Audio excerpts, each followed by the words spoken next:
Okay, tonight you're dealing with a guy that's a little hoarse and some allergies and drainage and all that's kind of got me. So I was introducing myself earlier as Pearlie and Kersey because she's all the time like that. So we're in session 3 of Encountering Jesus. And Ruth is passing out the handout. They are not 3-hole punched. I just printed these. If you want yours 3-hole punch like your first packet was last week, if you go to the office, either myself or if I can have a volunteer will get those 3-hole punched for you. So they'll fit into some kind of a binder if you have a 3-ring binder or folder with a 3 clasp in it. But we'll take care of that later on tonight. I didn't have time to get it done before class. Tonight's session is Defining Jesus. So we're looking at chapters 4 through 7. Again, it's page 9, 10, 11, 12. So there's four pages on 2 pieces of paper printed front and back. Last week was Discovering Jesus. And that focused on the who aspect of Jesus. The who aspect. And we noted people who, for the very first time, were introduced to Jesus, including the disciples. John does not give all the details of the calling of the 12 as does Matthew and Luke and some of the other gospel accounts. But by the time we get to John chapter 4, the 12 are assembled. They are a part of this first story. Now last week, Discovering Jesus focused on the who aspect. This week, Defining Jesus focuses on the what aspect. Okay, we know he is the Messiah. That's who he is.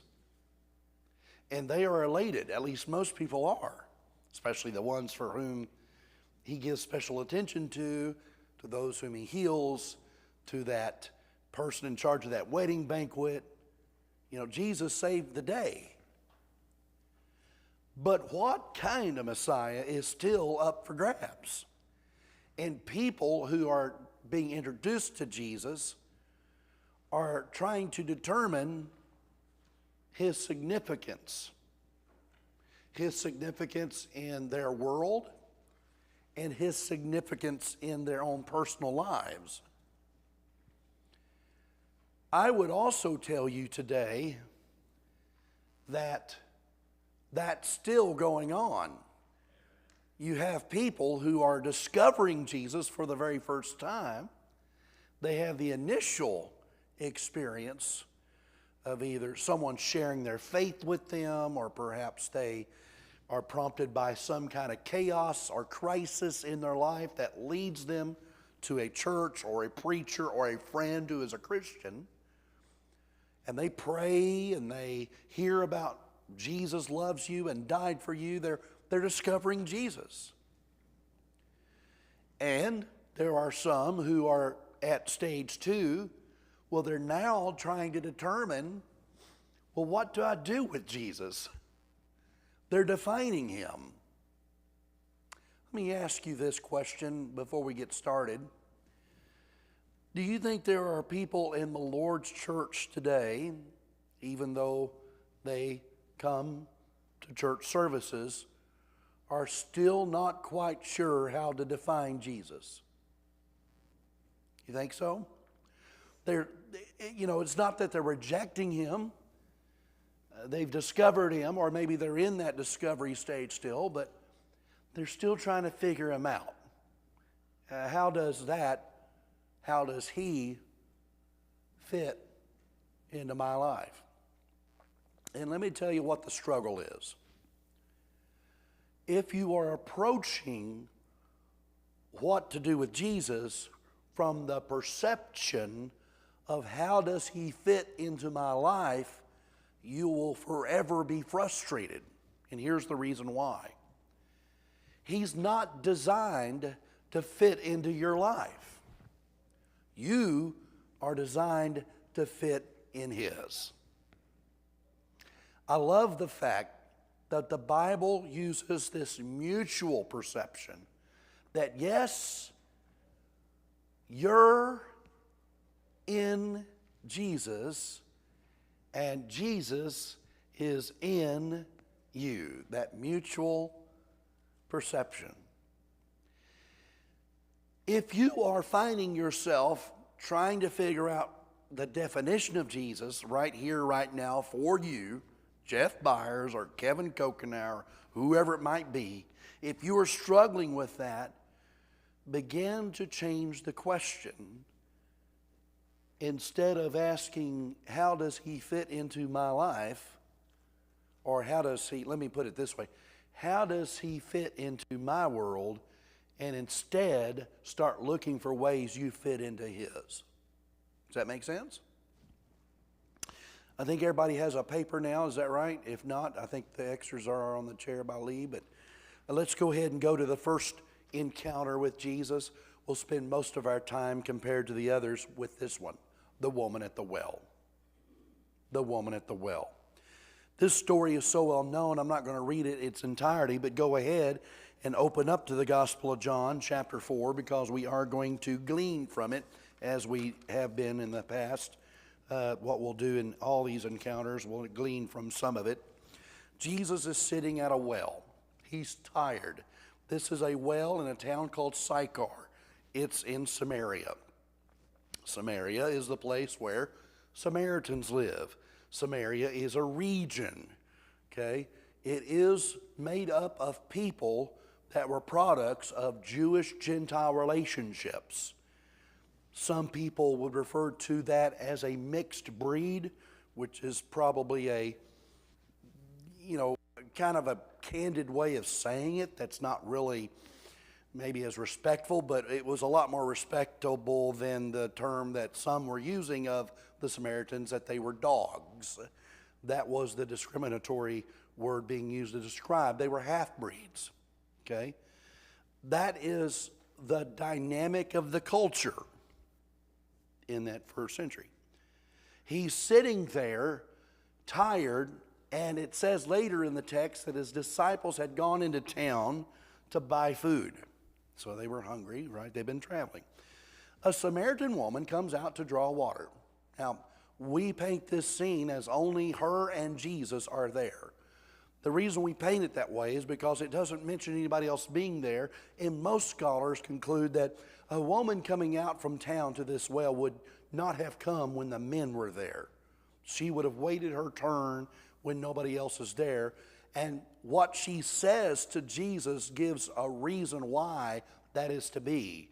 Men and women were not to be seen communicating with each other in public, especially strangers, and especially if the conversation is between a Jew and a Samaritan. That was a big no-no. But this woman had come out to draw water. Apparently, Jesus being there, his presence is not enough to deter her. Even though this is not what she intended. Normally nobody's there when I go there, but he's there, but I'll just mind my own business. I'm going to get my water and get out of here. It's interesting that actually she gets out of here leaving her water jar behind eventually. Because Jesus begins to ask her, talk to her, and he asked her, give me a drink. And she's taken back by that. Look at verse 9. Somebody read that for me.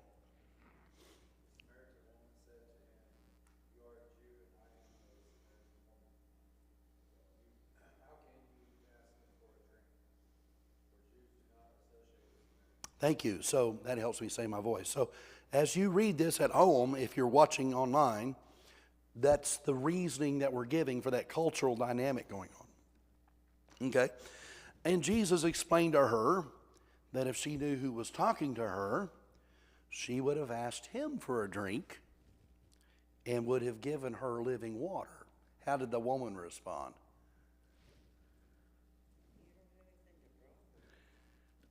This sounds ridiculous, doesn't it? You just asked me for a drink. I'm the one with the bucket. I'm the one with the container. You have nothing to draw with, which kind of makes me think that the way we picture wells, a round stone or wooden casing around a hole in the ground with maybe a pitched roof over it, and there's a crank with rope and a bucket. That maybe the bucket wasn't there, that you supplied your own bucket. He has nothing to draw with, she says. But you're asking me, or you're telling me that I should be the one asking you for a drink? She thinks that's ridiculous. And she asked if he thought he was greater than Jacob, because Jacob had given them that well. Are you better than him? And by the way, he told her he'd give her living water. What is living water? Now, if I was asking this in the high school class, you know the answer I'd get? Water that's not dead. That's the answer I would get. Flowing water. Water that instead of being in a cistern or a well or a container, a storage device, water that's springing, flowing, river, creek, stream, crick, whatever you want to call it, okay? How many of you grew up calling it crick instead of creek? That's living water. Water that keeps coming, okay? Water that keeps coming. And let me tell you something. You don't normally see wells dug around sources of living water because that doesn't make any sense. The water's there, get that water. Unless something's wrong with that water, then you might try to dig a well to get the good water. But wells would be found in places far removed from the living sources of water. So this really makes her think about two things. You don't have anything to draw with, and where would you go to get living water? It's too far to go get it. Of course, he's not talking about literal water, is he? Verse 14, someone read that.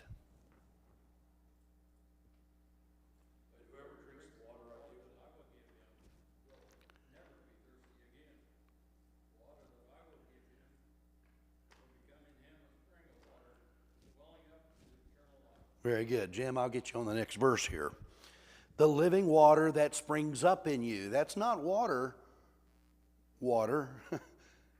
That's an analogy, isn't it? That Jesus himself, and we could take time if we wanted, but I'm going to have to really manage my clock. We could kind of explain what I mean by that. Well, Jesus is refreshing in the way that water is refreshing. Jesus is gratifying. He's quenching in the way that water is quenching, but in different ways. Is that correct? We're parched, spiritually speaking, but Jesus can fill you up. And you can even go to the Old Testament and think of expressions like David used, my cup overflows, or my cup runneth over. And that's the way to think about it in this analogy of what Jesus is saying. Other times, and later on in John, as a matter of fact, he'll say, I'm the bread of life. And he'll talk about the manna that was given in the desert, but that he's actual living bread. He'll say other things that are comparisons to these, but we'll go on with this. After she heard that, she wanted the water he was offering so she wouldn't have to do what? Keep coming back to this well. Remember last week we talked about the miracle at Cana at the wedding. And remember, a gallon of water weighs 8 pounds or so. It's heavy. It's work for her to do this. And if you're telling me about water that just comes from within, I don't have to travel. I don't have to carry. I don't have to go through the hassle. He asked her to call for her husband. She replied she didn't have a husband. Look at what Jesus says next. Jim, 17 and 18. I have no husband, she replied.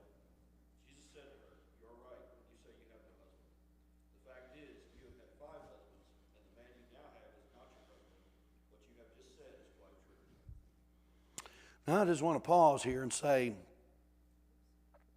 if you think the problem with failed marriages or marriage and divorce and remarriage is an issue of just the last century or two, you would be mistaken, wouldn't you?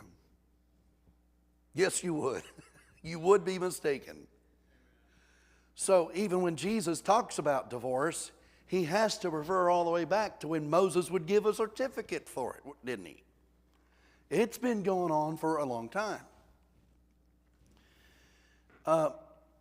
This encounter has just become an invasion of privacy, hasn't it?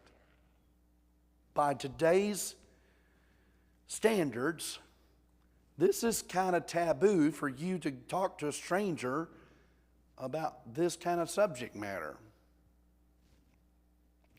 You might offend someone. There needs to be more sensitivity so that you don't offend anyone in today's world.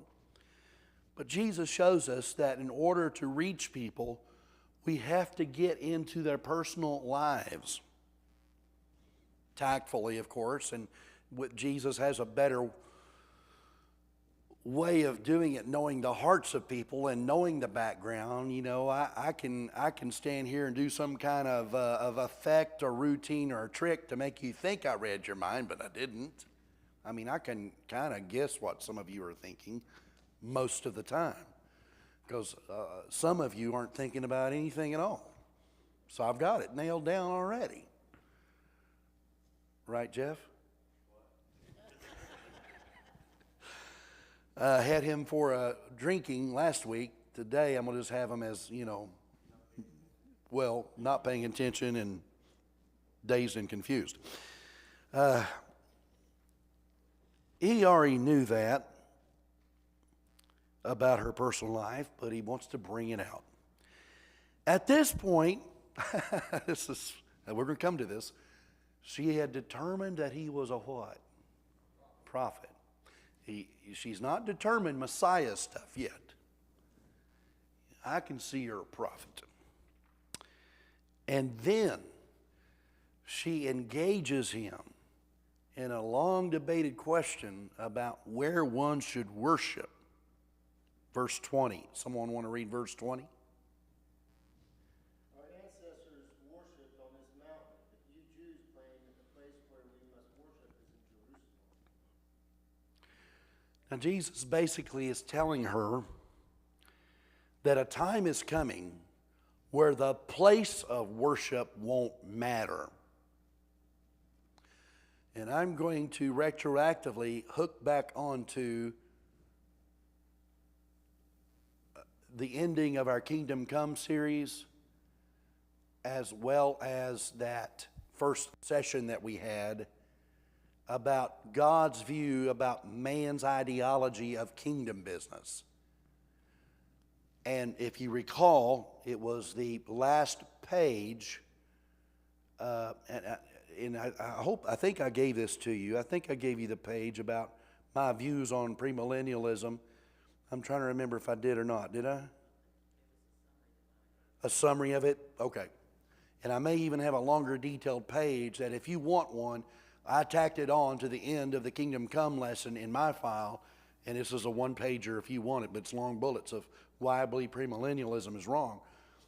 This is another place in which we can point to where Jesus is telling us the place of worship doesn't matter, but premillennialism will state that when the kingdom is established in the premillennial view, that it will be in Jerusalem, that's where Jesus will reign. But Jesus gives the woman an answer that I think is an answer to stand for the test of time for all times, that the place doesn't matter. And then he tells her that God is a spirit and those who worship must worship in spirit and truth. The woman at this point still doesn't quite know what to make of Jesus. Knows he's a prophet. Yeah, he knew something about my personal life. But then she says, when the Messiah comes, he'll explain it all to me or us. And Jesus said, well, I'm here, that he was the Messiah. It's at this time the disciples come back. They've got the food. And what does she do? She doesn't want to hang around, not to stay around. As a matter of fact, she's somewhat distracted. She leaves her water jar there. You know what this means? Her goal or her job task for that day just got changed. You know that sometimes you see this on social media more than you see it anywhere else, where you see these mishaps or things that were mistakes, and the catch line is, you had one job. You know what I'm talking about? You had one job, and you messed it up. I mean, can you imagine the kids or the husband who are thirsty? Where's our water? You had one job to go get that water. Well, her job has changed. Or that's now oblivious. Her thirst is no longer the thing she's interested in, or doing the laundry at home, or the dishes, or whatever it is she wants the water for. Something else has upstaged that, and she doesn't want to stay there. She leaves. And she goes back to town, and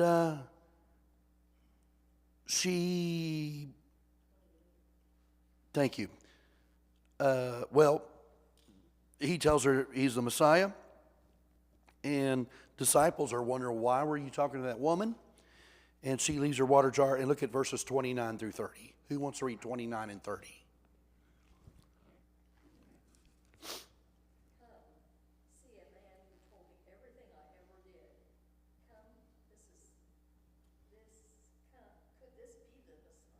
Mm-hmm.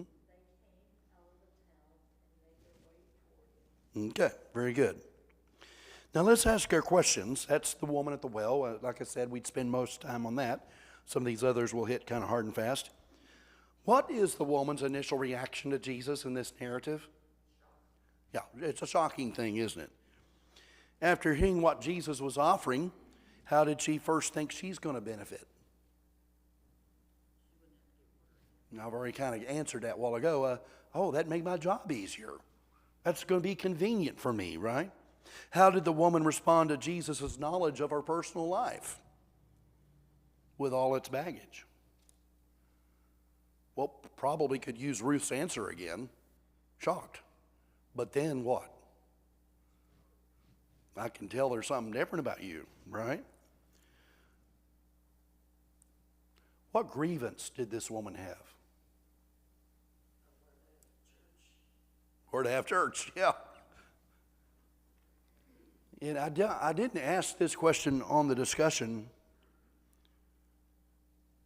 list of questions, but think about why she changed the subject. You ever get in a conversation with somebody and you kind of realize you might have entered a territory they're uncomfortable with, and then you kind of what?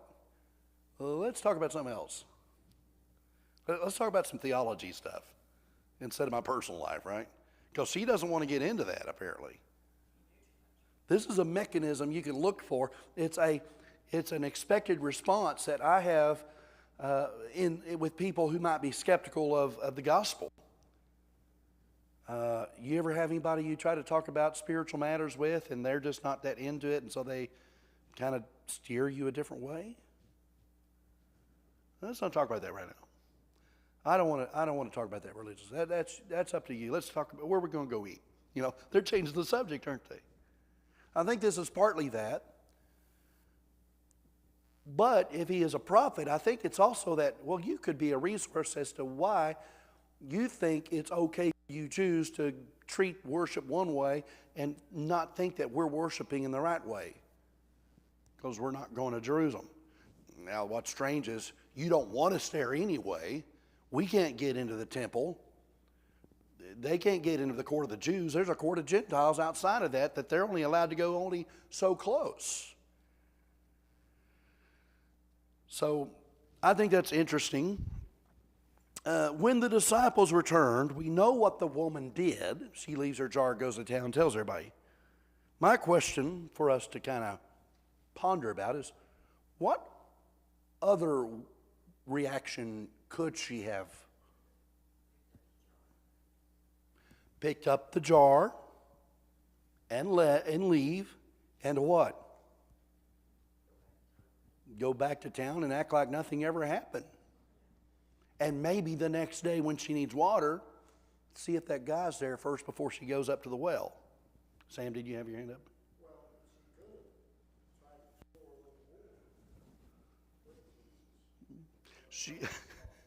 She could have come with the scroll of questions the next day, right? Okay, I've got these questions for you. You say you're the Christ. Why this? Why that? Who is it that is it the woman caught in adultery where that, or what's the narrative where the scraps off the table, dogs even eat the scraps? Where's that conversation at? Y'all know what I'm talking about?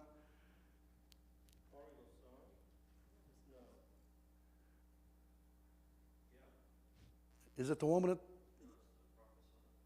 It's the what? Yeah. Oh, prodigal son. Okay. Either way, Jesus is kind of impressed by that answer, saying, "Okay, well, that's insightful. That's good," because he tells this woman something that's a part of this other conversation too. The salvation first. That's part of the conversation. She could have gone back and not done a thing. And if you were to give me the first part of this story, and then you say, how do you think it ended? I can guarantee you, I would not have thought that she would have gone back to town and tell people, come see a man that told me everything I ever did. I would have thought she would have been ashamed of that, and that she was the town, whatever word you want to put there. I'm going to be nice and not use a word, but she was, she had a reputation. I guess that's how to put it. She had a reputation because she would. Now you might be thinking, well, why her? What about these other husbands? What about the guys?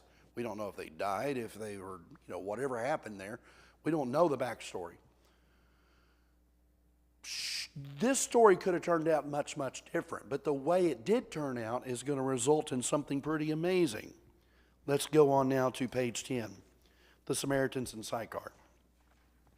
Back to that, the dogs, the Canaanite woman that was wanting mercy for her daughter that was demon possessed. That conversation. Yeah, okay. I just had thought about that a while ago, or else I would have looked it up, but I just remember that he talked about dogs, and she says, yes, but even the dogs pick up the scraps that fall off the master's table. That's the discussion. Okay, these Samaritans, this is chapter 439 through 42. The Samaritans had heard the woman's testimony about Jesus, and I find this interesting, had already decided to believe in him even before they met him. Did you catch that? They believe in Jesus just based on what the woman told them. We'll come back to that in a minute. They come out to meet him for themselves. And they ask him to stay with them for 2 whole days. And apparently he does. And what was the result? Many more of these Samaritans also become believers. And then they somewhere meet up with the woman again and tell the woman, we now believe not just because you told us, but now we've heard for ourselves. They had a 2-day encounter with Jesus, didn't they? My questions are, what would make the Samaritans believe the testimony of a woman who had such a reputation, or supposed reputation, as she had?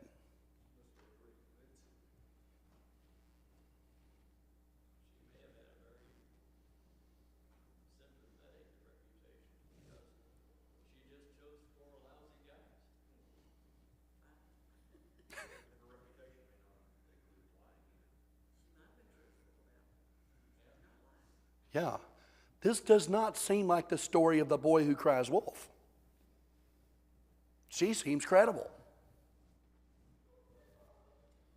I think that speaks volumes of this woman. I think that answers another question I asked earlier about this woman. It's not quite the way I stereotyped her. And the reason I bring that up is you and I are guilty of stereotyping people, assuming things about them based on circumstances they've either had or that they're in the middle of. Oh, you're shacking up with someone now, huh? And you've had this and that, and you've done this, or you've been to jail before, huh? You've done time, or community service, you say. Or we have all kinds of connotations attached to just little bits of information we know. I'm gonna share one quick thing with you. You know, a lot of jobs too, but a lot of churches that are maybe looking for preachers, when they might find out that you were a convicted felon, would what? Pass on you, right? How many of you know Ray Rose? Ray Rose. He's the pulpit minister for Grant Road Church of Christ in Enid. A convicted felon. He tells his story everywhere he goes. He was into drugs as a kid, got into trouble with the law, was saved while he was in prison through prison ministry efforts, and is not just a faithful Christian, but an excellent, outstanding gospel preacher. You want to know who else was in prison? Paul? The Apostle Paul, not Paul Hobbs. Paul the Apostle. Peter. Most of these apostles were. Yeah.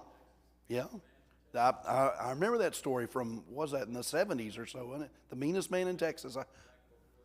I remember that story. There's even a movie called Meanest Man in Texas about him. It's an old movie, but I caught it on some streaming device one day. So I think there's a lesson we learn here that we should not be quicker to judge than we are quicker to build a bridge to someone's life. And we might do that in even subtle ways, like when we're trying to canvass the town, when we're trying to evangelize a community. Well, we don't want to go to that area of the town. That's just a lot of riffraffs, or that's Skid Row, or whatever you have to describe that area.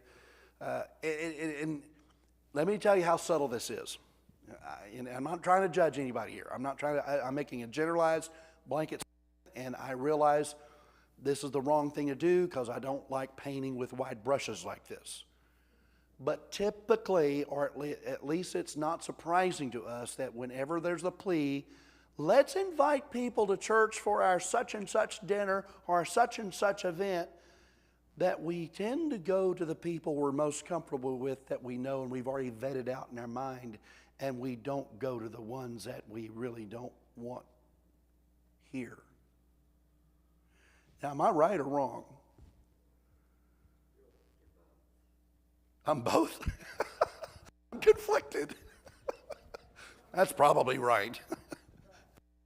I'm conflicted and convicted. Yeah, it shouldn't be that way, should it? Going back to the woman at the well, just real quick, like, and Jim, you've probably heard this before. There's something in that text that it was pounded in me when I was younger, beginning as a minister. That phrase, that he needed to go through Samaria, is a significant phrase, and here's why. And if Jimmy and Norma were here, and they're not, they're in Hawaii, but things are not all that great for him. You've heard about Jim being in and out of the ER and back problems and stuff, but did talk to him yesterday, and he was doing a little better, and today was his birthday, by the way. But anyway, where was I going with that? Sorry, I got sidetracked. Do what? Why he had been to the Holy Lands is why I brought Jim and Norma up. Still to this day, in that region, there are ways to loop around and bypass Samaria. Jews wouldn't go through Samaria. From point A to point B, they wouldn't take the straight line because they don't want dealings with Samaritans. When it said Jesus had to go through Samaria, that's a significant point in the text John is making about Jesus wouldn't do what others would do. He wouldn't avoid the lepers as others would do, would he? But he'd go up and have physical contact with them. That he's breaking social barriers is the point. Okay, I'll get off my high horse there. Let's go to the royal official at Capernaum, chapter 4, 46 through 54. Jesus returns to Cana. A royal official had a son who was sick, and he goes to Jesus to ask him to come heal his son because his son was close to death. Jesus makes an interesting statement about this man, to this man, about signs. Somebody read chapter 4, 48.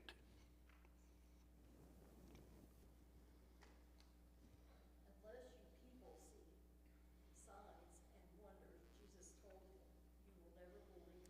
What kind of statement is that? Just on the surface, what kind of statement is that? It doesn't sound like it's a commending statement, does it? Or an affirming statement. Does it sound critical? It's because it is. Sounds like a reprimand, doesn't it? Do you find that kind of interesting?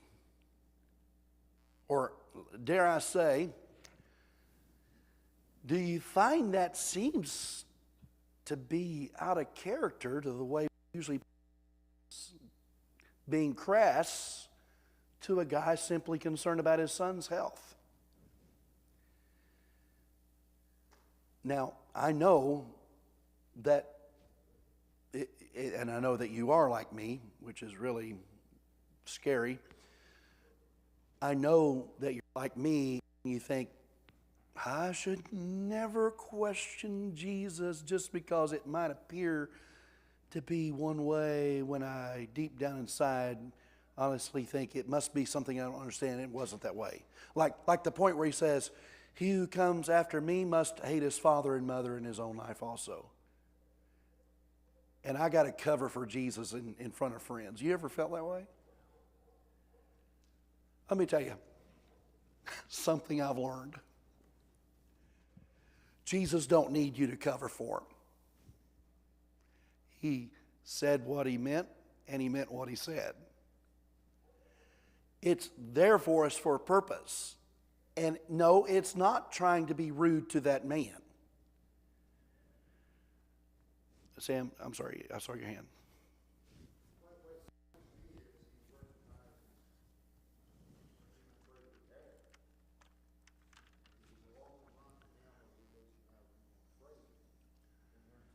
Mm-hmm.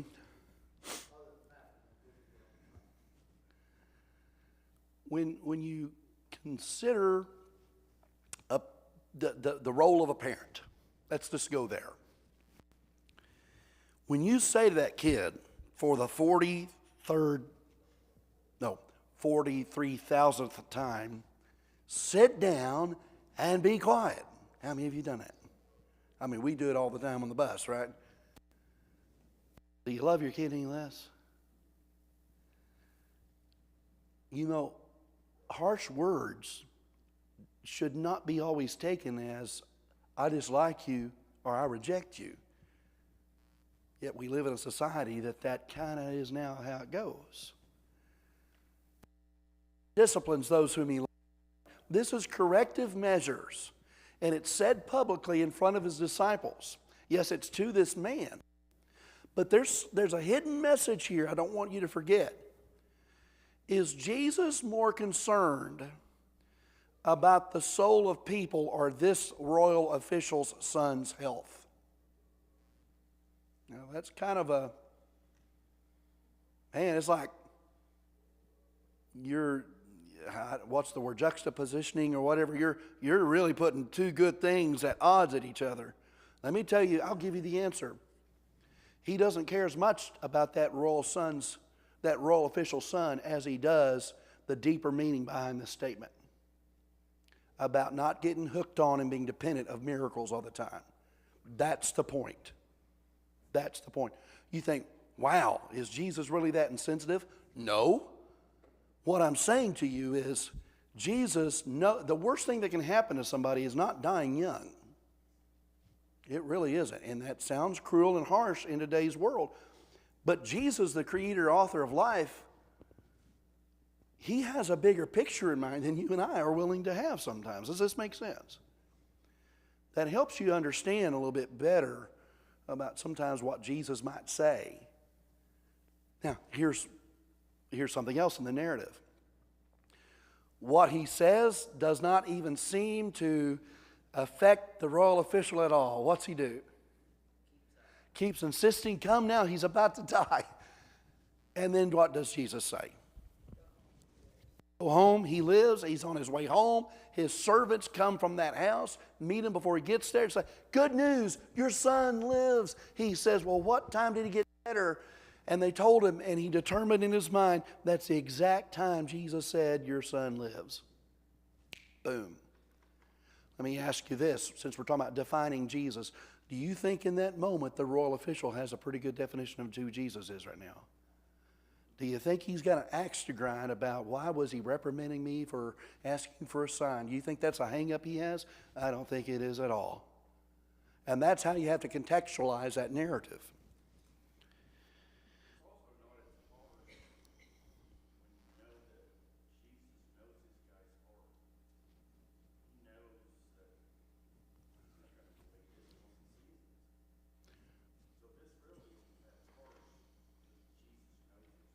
Mm-hmm. And, yeah, exactly. And you can think of other ways, which Mary and Martha, oh, it's devastating. You should have been here earlier. Lazarus, our brother, would still be alive if you'd made it. Jesus is not as concerned. Well, Jesus knows he's going to raise Lazarus from the dead. But Jesus is trying to get Mary and Martha to figure out that, hey, I am the resurrection and the life. Though he died, he's going to live. And that's the deeper meaning that you should hold on to. There's something deeper about that. Yeah. Do you think we are a people today that seek for and depend on signs? We want our proofs. We want confirmations. We want the way we want them answered, right? Yeah, and right now.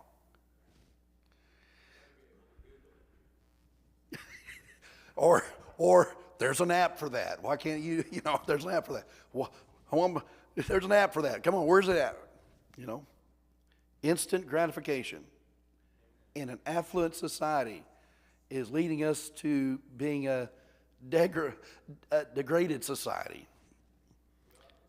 Mm-hmm. Yeah.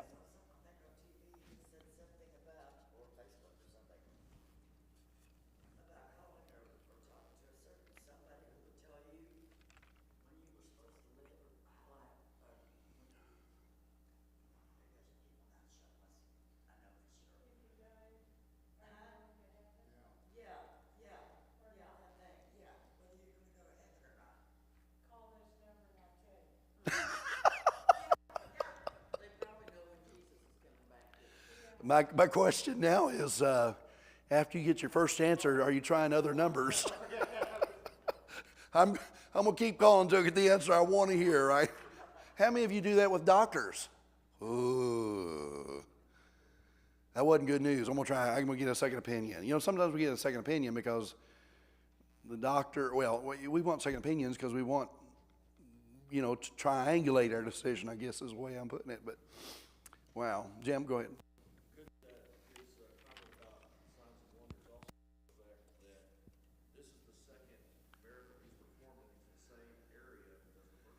Yes, we are, and I note that in the discussion questions. This is only miracle number 2, which prompts the question, what would have caused the official to think Jesus could help his son?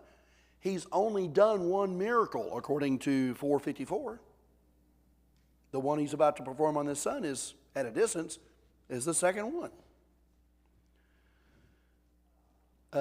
This official had enough to go on and was persistent even after the perceived reprimand that I still want you to come. I've already asked basically the second question. Let me go to the third question. How does the official, no, fourth question. I want fourth question. What is the most impressive thing this official does after Jesus told him the boy would be okay? That's true. It's not what I'm looking for. It's in that. Well, he asked the servants that. I'm still fishing for something else. He took him at his word.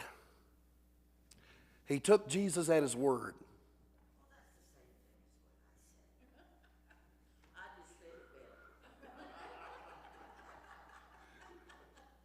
Well, that's Mom, sorry.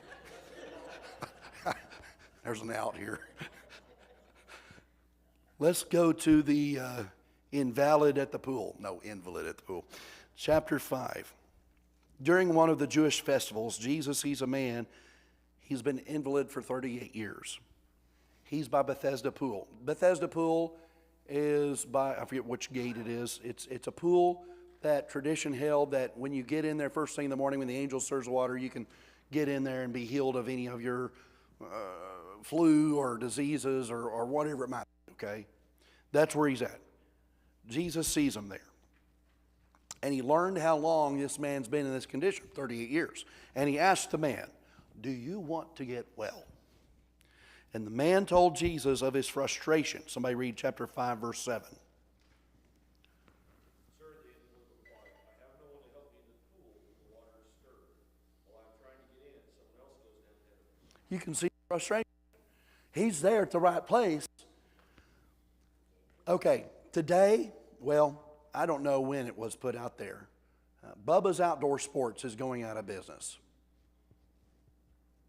Y'all may not even know what that is, but it's a popular place right here in town where you can buy guns, ammo, fishing supplies, all kinds of outdoor stuff. Does Drake know this? Well, they put it out on Facebook. They're selling everything 50% off.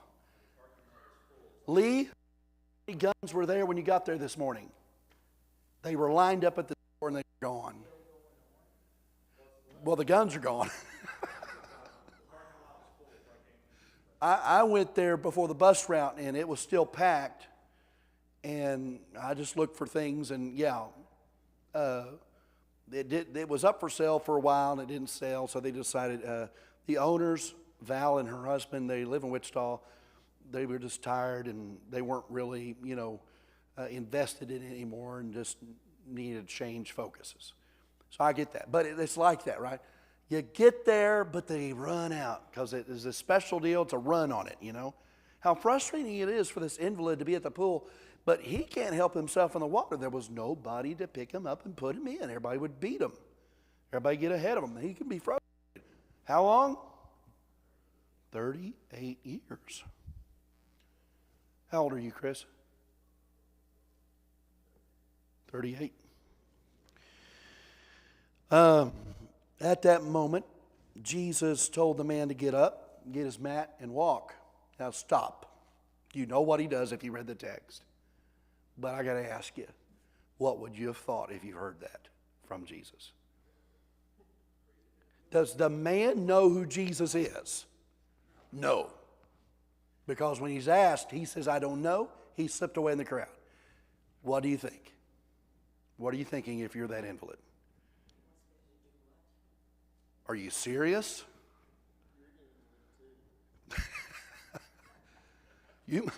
Welcome. You're in the right spot because you're blind, right? You're blind. But that's not what he does. This tells me something interesting about faith. Faith doesn't always have to be sparked the way I think it needs to be sparked. There are some people that you can go up to and tell them the factual truth. And that's kind of redundant, I know. But I'm just emphasizing. It's the God-honest truth. It's absolutely correct. Some simple thing that's true. The sky is blue. Do you know people that would argue with you? One of them's back there. Well, actually, it was red today. You know, whatever. Some people are just born in the argumentative mood, right? But there are some people that, and I don't mean to take this all the way to the extreme, but if you just tell them anything, they'll believe it. I guess the word for that's gullible. But somewhere there are people who discern truth for themselves. Exactly. And I think the royal official does that. He already has an inclination to believe Jesus can help. When Jesus says your son lives, he doesn't stop there and say, well, don't you want to come see? Don't you want to lay hands? Don't you have some oil or something to say or wave over? You know, Elijah in the Old Testament laid on the poor boy's body. Don't you want to do that? He took him at his word. This guy also takes Jesus at his word, and he gets up, picks up his mat, and walks. And guess what? He gets in trouble. The Jewish leaders say, it's Sabbath. Why are you carrying your mat? The guy told me to. What guy? The guy that healed me. Ooh, you know, what kind of stuff that stirred up. And they said, well, who was this guy? He couldn't point him out. Jesus had slipped in the crowd. Later, however, Jesus saw him and said, chapter 5, verse 14. Who has that?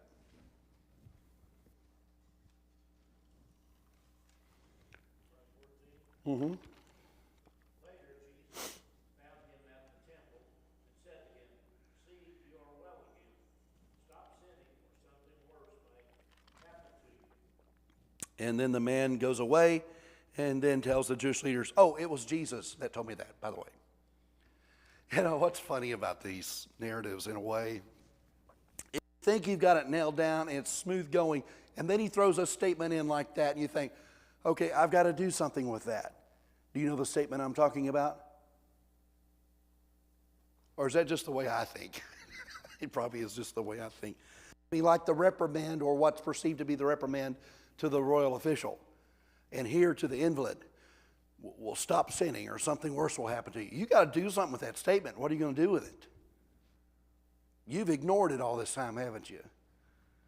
What's Jesus mean by that? Is he saying the reason you've been an invalid for 38 years is because of you've been sinning? Is that the implication? Yeah. I mean, I'm healed. I was taking my I'm walking. I got questioned by the Jewish leaders, but now I'm here and Jesus just introduced himself to me. There you are. Oh, stop sinning? That's what you want? I was having a good day till he said that, or whatever. What could an invalid do that would be sinful? There's probably things, but, you know, he'd been beaten down physically and probably disassociated from the community and all that, and now called out as a sinner. Well, we're all called out as sinners. I don't mean to paint Jesus as being insensitive. I'm not trying to do that. I'm trying to get us to honestly tackle the task of dealing with what's said in the text about Jesus when we read it, because it's there. And there are a lot of people today that only want good stuff from Jesus, and anything he said that was critical in any way, that can't be. That can't be my Jesus. Well, then I'm wondering how you've defined Jesus. These are encounters that are making us define who Jesus is. But I do have in our questions here, what makes this healing miracle different from most other miracles Jesus performed?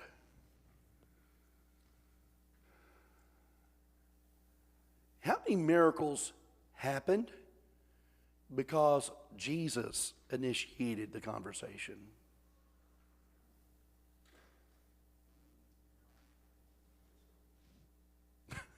I'm not saying this is the only one, because honestly, I don't know the answer to that. I can't think of anyone. The woman is trying to say, well, she's saying to herself, I just touch the hem of his garment, I'll be healed. She had an issue of bleeding for 12 years. She initiates that.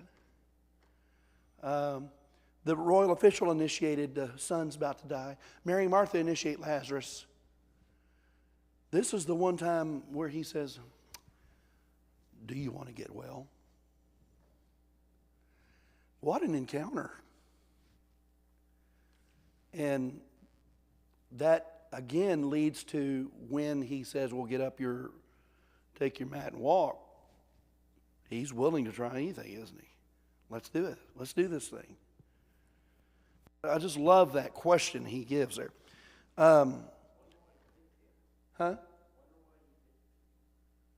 Oh, that's another good question, because the text starts off with all the kinds of people that are there.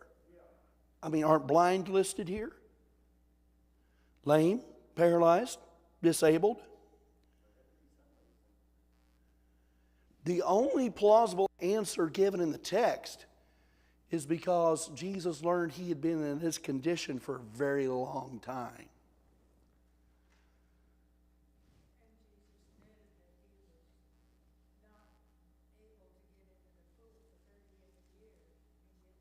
Yeah.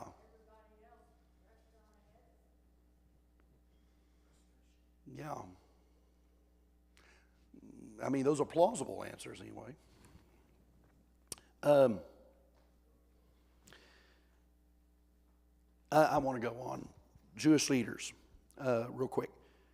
Two sections. Actually, I'm going to skip Jewish leaders. They don't like Jesus, okay? They've got blinders on. They do not want to. What Jesus is saying to them is blasphemous, because what Jesus says, if you look at the key verses, when I say skimming the speech, you'll notice all those references.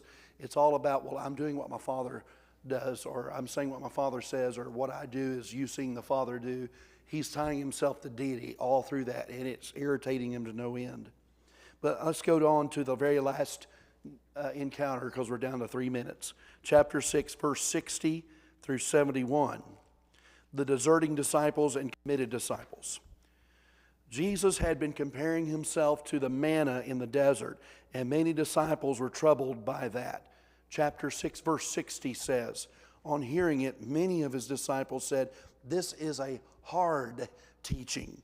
Who can accept it? What are they saying if you read between the lines? We don't like what we're hearing. We don't like what you're saying. And it's like handwriting on the wall. What's the outcome going to be? You don't even have to read the rest of the story, do you? What's the outcome going to be? We're out of here. And that's exactly what happens. We're out of here. Aware of this, that his disciple, this isn't Jewish leaders on the outside. These are those who had at one point decided to follow him. These are his students. Remember, classes in session. He's got disciples. He's in a rabbi-discipling relationship. And part of his class are about to jump ship. And he knows the grumbling is there. Does this offend you? Then what if you see the Son of Man ascend to where he was before? And he gives this explanation to them. Again, I don't have time to get into all of that, but it says in verse 66, from this time, many of his disciples, not just some, not just a couple, many, I know it's not most, but it's many, turned back and no longer followed him. Now, I have two encounters here, because that's encounter number one, but encounter number two is when he turns to his 12. And he asks, you do not want to leave too, do you? And I don't know about you, but if I was one of the 12, I just kind of felt. You're being put on the spot, aren't you? Do what? Yeah. It's like, And Peter gives a response, Lord, to whom shall we go? You have the words of eternal life. Perfect answer there. We have come to believe and know that you are the Holy One of God. And then just when you think the story is just clean and just all ready to be packaged up and put the bow on it, then Jesus goes and makes another one of these statements that make you think, I'm going to have to handle that again, aren't I? How do you process what he says next? Have I not chosen you, the 12? Yet one of you is a devil. You can't ignore this. Now, this one's a little easier for us to know how to process, because we know who he's talking about because we've read the end of the story, right? And given as a parenthetical thought, John's helping us out in verse 71 saying he meant Judas, the son of Simon Iscariot. We know who, though one of the 12, was later to betray him.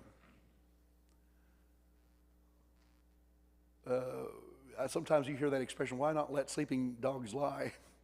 And Jesus didn't do that. He liked to point out some things. All right. Man, I'm out of time. I know I'm putting a lot in here, and Jeff already told me, keep it shorter. I'm trying to bite off too much. I'm biting off too much, aren't I? Go to the back page, 12. Let's just really quick, rapid fire. How you, okay, that's a typo. How do you think the woman at the well defined Jesus after all was said and done? What was her definition?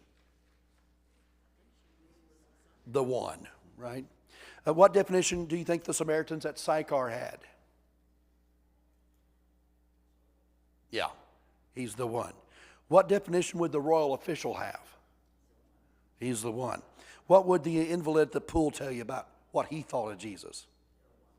Yeah, he defined him as a difference maker in his life, right? What had the Jewish leaders determined? He's not the one. What definition were the deserting disciples leaving with? He's not the one. However, in John 12, later on, some of the people that were Jews that believed in Jesus won't follow him for fear of being excommunicated from the synagogue. They believe but don't follow. So he's the one, but I'm not going to follow him. Right. What definition were the 12 sticking with? He's the one, and I wish I had time to get more into this. We'll probably do this later. He's the one, but they still have to work on their definition because he's not quite the one they're thinking he is. And that's our lesson for tonight. Thank you for being here online with YouTube and Facebook, and we'll see you hopefully Sunday morning.